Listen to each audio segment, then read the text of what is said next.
I didn't really have a vision of what N would be as a graphic, downloadable version of my story. And N is kind of, I'd have to say, the birth of a nation of this particular medium. And it does something that is a hybrid. You can't really describe it until you've seen it. It is a sort of visual comic book, but it also has elements of a short film, so that it's very much its own thing. There's a dreamlike quality to this sort of medium that not even ordinary film can capture with all this CGI and stuff. So it's a terrific thing.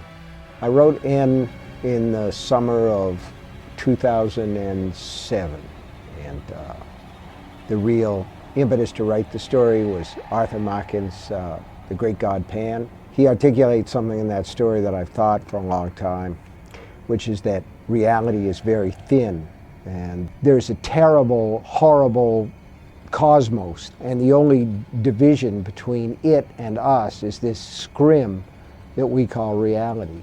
That's the thing about existence as we understand it. We don't really know anything, but there are a lot of suggestions that there might be more to it than we think.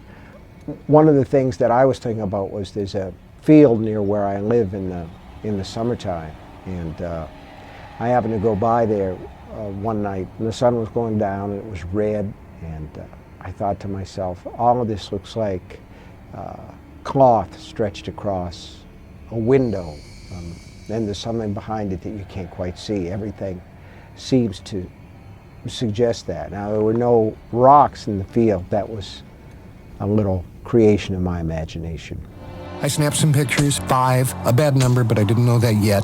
I stood back wanting to get all 7 stones in one picture, but when I framed the shot, I saw that there were really 8. 7 by the naked eye, 8 through the lens. So I thought, well, let me try to wed the ancient and the modern, if you will. Let me take the Lovecraft monsters and put them together with something like obsessive compulsive disorder, which I suffer from to a degree. Another thing that played into the story was the idea that psychiatrists have a high suicide rate, which suggests to me that psychiatrists in particular, and maybe the rest of society in general, are able to catch certain neuroses or psychoses the way that you catch a cold germ. Do you count things? Of course I do. The number of clues in the New York Times crossword puzzle, my own footsteps, number of rings when I call someone, other people's footsteps, their shoes, black shoes on the way to lunch, brown on the way back. 30's a good number. 15 pair, most days not a problem. 30 is purty, my little rhyme. 15 is keen. When the idea came to me, I said, let's get Marvel involved and get their artists involved if they want to be.